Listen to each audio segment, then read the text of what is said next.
दोस्तों, एक बार की बात है। गौतम बुद्ध अपने शिष्यों के साथ एक पेड़ के नीचे बैठकर विश्राम कर रहे थे। उस पेड़ की छांव में बुद्ध अपने शिष्यों की जिज्ञासा दूर कर रहे थे। बुद्ध के सभी शिष्य एक एक करके उनसे प्रश्न पूछ रहे थे और गौतम बुद्ध उनके प्रश्नों के उत्तर दे रहे थे। बुद्ध के उन शिष्यों में कुछ शिष्य ऐसे भी थे जो कुछ समय पहले ही संघ से जुड़े हुए थे, जिसके कारण अभी उनके भीतर वह समझ पैदा नहीं हुई थी जो गौतम बुद्ध के प्रवचनों को समझ सके।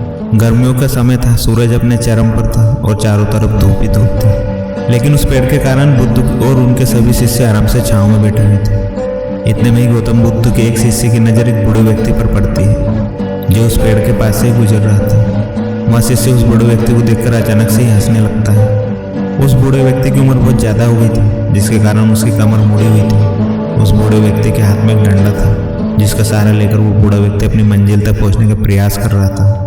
उस बूढ़े व्यक्ति का शरीर केवल हड्डियों का ढांचा मात्र था। अपने शिष्यों को हंसते देख बुद्ध उससे कहते हैं कि मेरे प्रिय शिष्यों, कृपया कर हंसो मत, क्योंकि जिस व्यक्ति को देखकर तुम अभी हंस रहे हो वो कोई साधारण व्यक्ति नहीं है, बल्कि वह व्यक्ति इसी क्षण तुम्हारे जीवन को बदलने की क्षमता रखता है, जो आज तक मैं तुम्हें सिखा नहीं पाया। वह यह बूढ़ा व्यक्ति तुम्हें सिखा रहा है। इसके द्वारा दी गई सीख को बेकार न करो। बुद्ध की ये बात सुनकर वह शिष्य बुद्ध से कहता है कि मुझे क्षमा करे भगवान, पर मुझे ये समझ नहीं आ रहा है कि ये जो एक बूढ़ा व्यक्ति जो खुद अपने शरीर और अपनी बीमारियों से लाचार है, वो मुझे क्या सिखा सकता है। फिर बुद्ध उस शिष्य से कहते हैं कि ये बूढ़ा व्यक्ति तुम्हें तुम्हारा भविष्य दिखा रहा है। जिस बुढ़ापे को और लाचारी को देखकर तुम अभी हंस रहे हो, वो बुढ़ापा और लाचारी तुम्हारे जीवन में भी आने वाली है।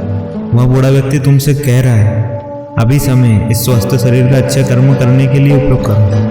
अगर तुम्हारा ये स्वस्थ शरीर तुम्हारे हाथ से निकल गया तो फिर उसे वापस नहीं आएगा। और अभी तुम्हारे ये शरीर सही से काम कर रहा है, जैसे कि तुम्हारे हाथ, पैर, आँख, कान, दिमाग और ये सभी चीज़ें सही से काम कर रही हैं। क्या छोटी बात है? और क्या तुम इसे मामूली सी बात समझ रहे हो? यह घटना कोई साधारण घटना नहीं थी जो अभी तुम्हारे साथ घटी, और ये घटना तुम्हारे जीवन को बदलने की क्षमता रखती है।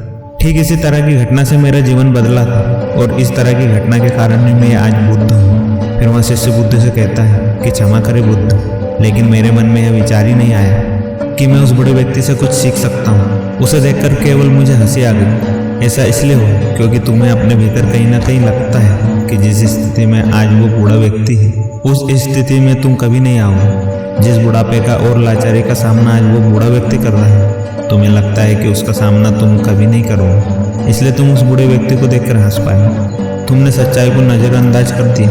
अगर तुम सच्चाई को देख लेते तो चाहकर भी अपने आंखों के आंसुओं को नहीं रोक पाते, लेकिन तुमने सत्य को अनदेखा कर दिया और तुम बहुत बड़ी संभावना से चूक गए। बुद्ध की ये बात सुन वो शिष्य बुद्ध से क्षमा मांगता और ये निश्चय करता है कि वह अपने स्वास्थ्य का उपयोग अपने अहंकार को बढ़ाने में नहीं, बल्कि परम सत्य को पाने में करेगा।